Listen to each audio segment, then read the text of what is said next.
हाँ मैं बाद में ये पहली दफा मैंने मेलू सुना है बाद में। अच्छा जी, 410 जब ये हुकूमत आई, ये जरा अब आपने गौर से सुनना है, बाशऊर नौजवानों, यहां गौर से अब मेरी बात सुनो। इस हुकूमत ने कहा कि हमारे सारी मुश्किलात इसलिए हैं कि ये इमरान खान बारूदी सुरंगें छोड़ के चला गया है, मुल्क का दिवालिया निकाल के चला गया। ये जरा आप सुन लें। अब आप अपने मोबाइल फोन के ऊपर चेक कर सकते हैं कि मैं जो कह रहा हूं वो ठीक है या गलत है। अब तो बहुत आसान है, आपके मोबाइल फोन के ऊपर आप ये सारा चेक कर सकते हैं कि जो मैं आपको अभी बताने लगा वो ठीक है या नहीं।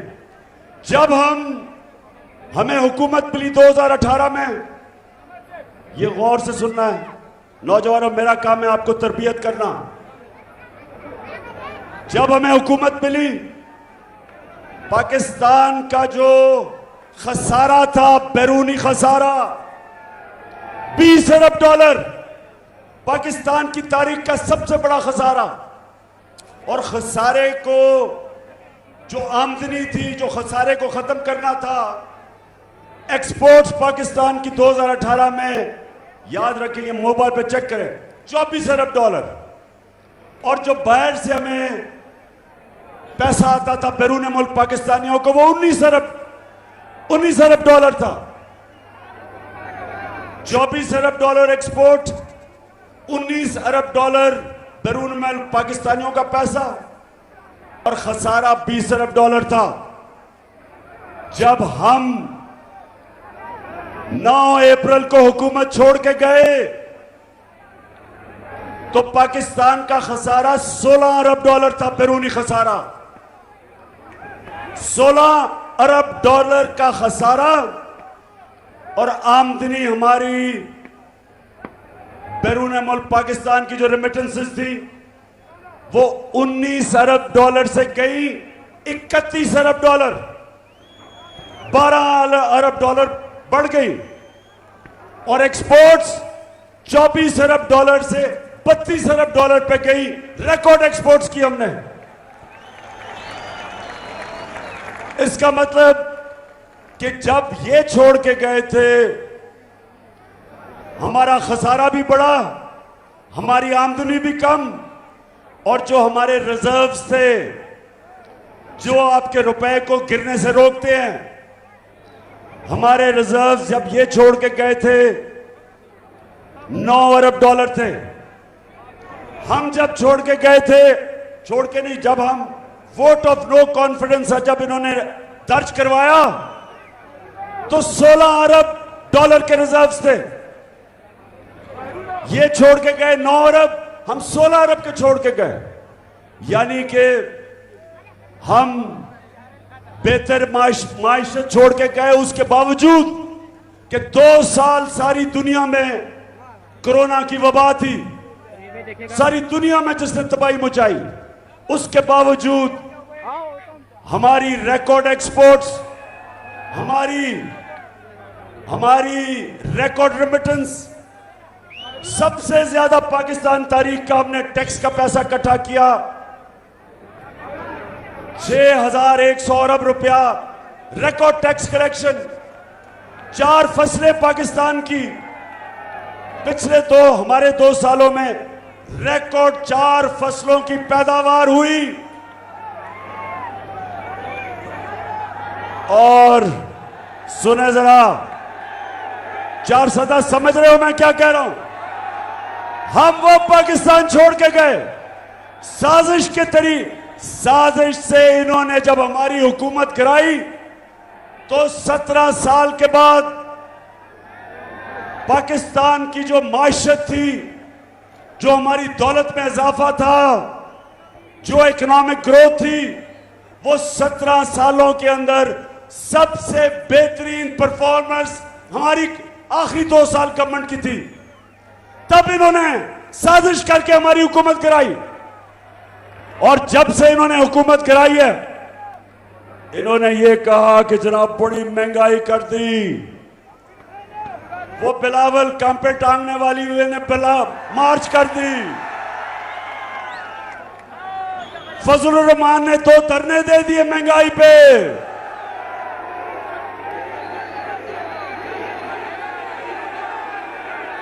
हमने कोई एफआईआर नहीं काटी, कोई कंटेनर नहीं रखे। मैंने तो बल्कि दावत दी कि आ जाओ इस्लामाबाद, अगर तुम्हें मुश्किल पड़े तो मैं तुम्हें खाना पीना भी पहुंचा दूंगा। तो वो जब हमारी हुकूमत इन्होंने गिराई, 17 साल के बाद हमारी इकोनॉमी बेहतरीन ऊपर जा रही थी, और ये पहली हुकूमत जो गिराई, कोई करप्शन का केस ना इमरान खान के ऊपर ना वजीरों पे था। जब ये चोरों ने हमारी हुकूमत गिराई साजिश के तहत, और इन्होंने क्या किया, आते साथ ही अपने करप्शन के केसेस खत्म करने शुरू किए। नैब के अंदर अमेंडमेंट की, 1100 अरब रुपया जो अवाम का चोरी किया हुआ था वो इन्होंने माफ करवाना शुरू किया। अभी पता चला कि रमजान शुगर मिल शहबाज शरीफ की वो भी अब करप्शन का केस माफ हो रहा है। एफआईए के अंदर शहबाज शरीफ और इसके बेटे को सजा होनी थी। 16 अरब रुपया एफआईए का नौकरों के नाम पे लिया, जो एफआईए ने पकड़ा। 4 गवाह 2 महीने में मर गए। एक इन्वेस्टिगेटर एफआईए का वो मर गया, सब हार्ट अटैक से मर गए। और जब भी इन्वेस्टिगेशन होगी पता चलेगा कि वो हार्ट अटैक से ऐसे नहीं मरे, उनको मरवाया गया क्योंकि इसके केसेस थे। तो अपने तो इन्होंने केसेस माफ करवा दिए। कौम को क्या हुआ, 4 महीने के अंदर पाकिस्तानियों सुनो, हमारा रुपया गिरना शुरू हुआ। नो कॉन्फिडेंस जब थी तो 178 रुपए का डॉलर था, आज 236 रुपए पे डॉलर चला गया। 30%। 400 जरा नौजवानों समझो बात, आपकी दौलत में 30% कमी हुई है। 30% रुपया गिरा, हम सबकी दौलत में 30% कमी हुई। लेकिन ये चोरों की, जिनकी अरबों डॉलर मुल्क के बाहर पड़े हैं, इनकी दौलत में 30% इजाफा हुआ। इसलिए मैं आज अपनी सारी कौम को कह रहा हूं कि कभी, मेरे पाकिस्तानियों, कभी उस जमात को वोट ना देना जिनके लीडरों के पैसे और जायदाद और बिजनेस मुल्क से बाहर हो। कभी उनको वोट ना दो, क्योंकि आज आपकी दौलत में कमी, रुपया गिर रहा है, 30% रुपया कम हुआ है, और इनका जो बाहर पड़ा हुआ पैसा है उसमें 30% इजाफा हुआ है। इसलिए मैं भी फैसला किया, इंशाल्लाह अगर अगली बारी दी अल्लाह ने, मैं किसी को, 410 सुनो जरा, मैंने किसी को वजीर नहीं बनाना जिसके पैसे और दौलत पाकिस्तान में से बाहर पड़े हों। जब तक एक सियासतदान के पैसे और दौलत मुल्क में नहीं पड़े, इसका मतलब वो पूरी तरह मुल्क से वफादार नहीं है। वो ये डर रहा है या तो चोरी का पैसा बाहर है, और या वो डर रहा है कि अगर मुल्क नीचे गया तो मेरा पैसा बाहर है, मैं बच जाऊंगा। मैं ये चाहता हूं कि जो भी अब क़यादत में आए उसका पैसा जीना मरना पाकिस्तान में हो, ताकि वो मुल्क के साथ ही नीचे जाए, वो लड़े अपने मुल्क के लिए। वक्त कम है, अब जरा सुने इन्होंने क्या किया जब से आए। हम जब सुने 410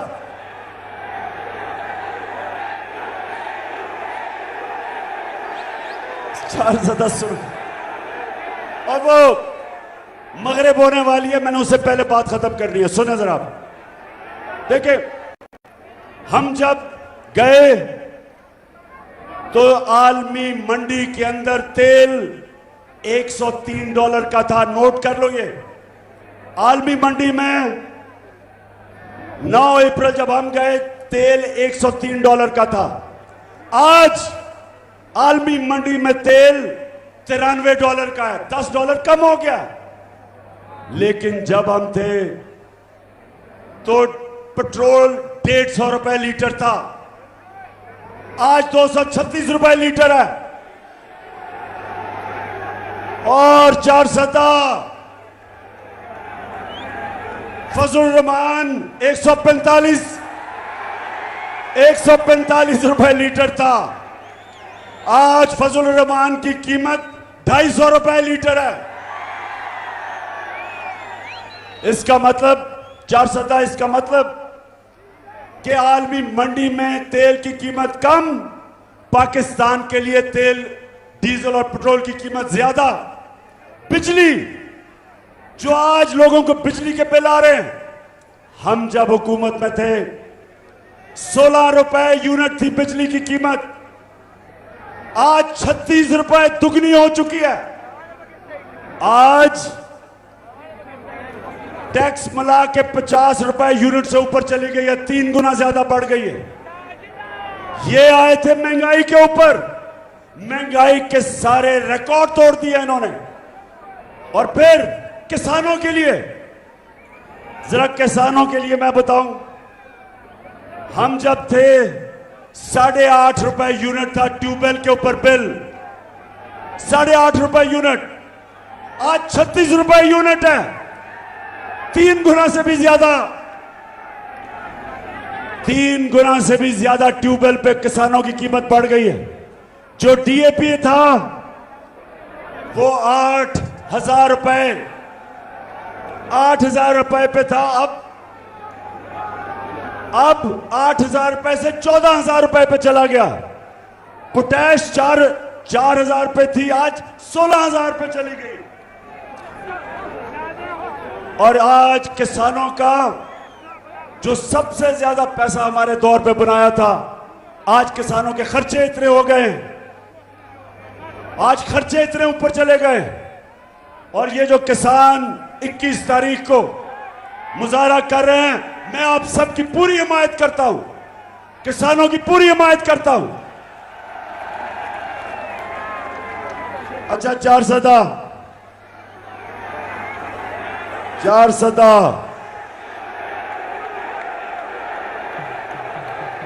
मैला या डीजल, क्या बात कर रहे हो? अच्छा, 400 5 मिनट रह गए, सुने आप। हमने अपने मुल्क में, गौर से जरा सुन लें, ये जो हुकूमत जिस तरफ जा रही है, IMF क्या कह रहा है, वर्ल्ड बैंक क्या कह रहा है, वो कह रहे हैं कि यह हुकूमत माइशत नहीं संभाल सकती। एक तरफ महंगाई इस्पान पे, और दूसरी तरफ हमारी सनत, हमारी इंडस्ट्री नीचे जा रही है, इंडस्ट्री बंद हो रही है, बेरोजगारी बढ़ रही है, किसानों की वैसे मुश्किलात है। IMF और वर्ल्ड बैंक कह रहा है, मैं नहीं कह रहा, वो कह रहे हैं कि पाकिस्तान श्रीलंका की तरह जा रहा है या मुल्क में इंतशार होने वाला है। और इसलिए मैं आज पैगाम देना चाहता हूं इनको, इस इंपोर्टेड हुकूमत को, और जो भी इस इंपोर्टेड हुकूमत के पीछे खड़े हैं, सुन लें, पहले तो एक अच्छी भली हुकूमत जो 17 साल के बाद सबसे बेहतरीन परफॉर्मेंस दे रही थी, पहले तो साजिश के तहत उस हुकूमत को गिराया। जो जिम्मेदार हैं, ना ये कौम भूलेगी उनको, और ना अल्लाह माफ करेगा। जो महंगाई में आज जो हमारी अवाम पिस रही है, आटा तकरीबन दुगना हो गया 5 महीने में। 50 किलो आटा जो होता था आज वो 100 रुपए से ऊपर कराची में चला गया। चावल दुगने हो गए हैं कीमत उनकी। जो आम आदमी के लिए सब्जियां 50% उनकी कीमत बढ़ गई। तो कौम, सारी कौम आज पूछ रही है कौन है जिम्मेदार इसका? किसने इस कौम को गिराया? कौन नीचे लेके आया? किसने साजिश की? और मेरा पैगाम ये इंपोर्टेड हुकूमत को है कि आज अगर आप ये समझते हैं कि हम हरबे इस्तेमाल करेंगे, FIR काटेंगे, हमारे कारकुनों के खिलाफ FIR करेंगे, मीडिया का मुंह बंद करेंगे, चैनल्स के खिलाफ एक्शन लेंगे, अच्छे अच्छे सहाफियों के खिलाफ उनके ऊपर जुल्म करेंगे ताकि मुल्क छोड़ के चले जाएं। मेरा आज इंपोर्टेड हुकूमत और जो लोग आपकी हिमायत कर रहे हैं सबको पैगाम है, आप जो मर्जी कर लें, ये अब मैच आप नहीं जीत सकते। ये मैच अब हार चुके हैं। जितनी देर आप इलेक्शन नहीं करवाएंगे, मुल्क की माइशत और तेजी से नीचे जा रही है। दुनिया, बाहर की दुनिया आपको पैसे देने के लिए तैयार नहीं है। सिंध के अंदर जो सैलाब आया, उमूमन सारी दुनिया आज मदद करे सिंध की, लेकिन सिंध में आसिफ जरदारी जब ऊपर बैठा है कोई पैसे देने के लिए तैयार नहीं है। आसिफ जरदारी को पैसे देने का मतलब कि बिल्ले को दूध की हिफाजत करने पे बिठा दिया जाए। को आज मैं चारसदा देख के आया हूं, सारा इलाका जो खास तौर पे मकई की फसल तबाह हुई, कई जगह गन्ने की फसल तबाह हुई, मैं खुद देख के आया हूं। इंशाल्लाह कल फिर मैं इंटरनेशनल टेलीथॉन कर रहा हूं। 10 अरब रुपया अल्लाह के फजल से इकट्ठा कर चुका हूं और पैसा इकट्ठा करूंगा। और इधर भी हम पैसा लगाएंगे और इंशाल्लाह सारे पाकिस्तान में जैसे जैसे पैसा आएगा मुतासरीन की मदद करेंगे। लेकिन अफसोस की बात यह कि जो ये चोर ऊपर बैठे हैं, कोई दुनिया में इमदाद करने के लिए इनको तैयार नहीं, क्योंकि सबको पता कि इनके अपना पैसा बाहर पड़ा है, अपना पैसा बाहर ले गए हैं और दुनिया को कहते हैं कि हमें पैसा दो। कोई पैसा नहीं देगी। हम इंशाल्लाह अपनी कौम से पैसा इकट्ठा करेंगे। और मैं दूसरी चीज इस हुकूमत को कहना चाहता हूं कि आपकी सारी कोशिश है कि ऑपोजिशन हमें दबाया जाए, मीडिया को दबाया जाए, लेकिन मुल्क के हालात आपसे संभाले नहीं जा रहे। मलाकंड के अंदर लॉ एंड ऑर्डर सिचुएशन शुरू हो गया। पख्तूनख्वा की पुलिस पूरी कोशिश कर रही है, लेकिन फेडरल गवर्नमेंट को अब सामने आना चाहिए और अपनी ड्यूटी पूरी करनी चाहिए, बजाय इसके कि सिर्फ कोशिश करें कि किसी तरह इमरान को दहशतगर्द बना दें या फलाना केस कर दें या जो भी केस कर दें। आपका काम है कि बड़ी यहां लोगों ने कुर्बानियां दी हैं, पख्तूनख्वा के लोगों ने बड़ी कुर्बानियां दी हैं, इसलिए आपकी जिम्मेदारी है कि लॉ एंड ऑर्डर सिचुएशन जो बिगड़ता जा रहा है, खास तौर पे हमारे कबायली इलाकों में और मलाकंड में, ये आपकी जिम्मेदारी है। और मैं आखिर में चारसदा, मैं आखिर में आपका दिल से शुक्रिया अदा करता हूं।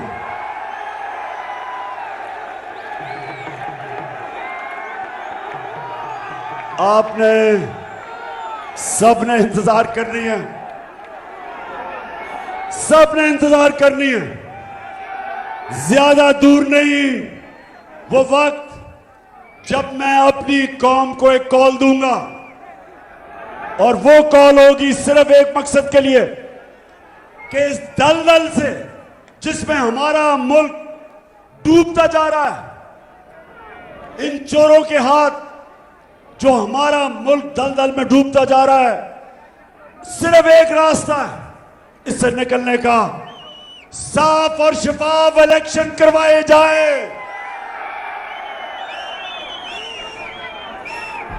और अगर ये कोई समझता है कि आज ये अवाम, ये जो अवाम सारी है पाकिस्तान की अवाम एक आवाज से कह रही है कि इंपोर्टेड हुकूमत नामंजूर, हम बाहर की साजिश के तहत इन चोरों को कभी कबूल नहीं करेंगे। एक आवाज से कौम कह रही है कि या एक पुरअमन इनकलाब को आने दो वोट के जरिए, जो हम पुरअमन जलसे करते हैं।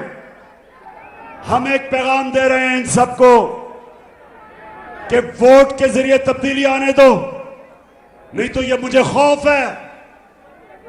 और वर्ल्ड बैंक भी ये कह रहा है, IMF भी ये कह रही है कि मुझे ये खौफ है कि जो अगर आपने पुरअमन इनकलाब का दरवाजा रोका तो वो इनकलाब आएगा यहां जो गेम सबके हाथ से निकल जाएगी। वो इनकलाब आएगा जो मुल्क को नुकसान पहुंचाएगा। और इसलिए अभी भी वक्त है और एक ही रास्ता है, एक ही रास्ता है साफ और शफाफ इलेक्शन का, और कोई दूसरा रास्ता नहीं है। और चार सदा आप वैसे इलेक्शन के लिए तैयार हो?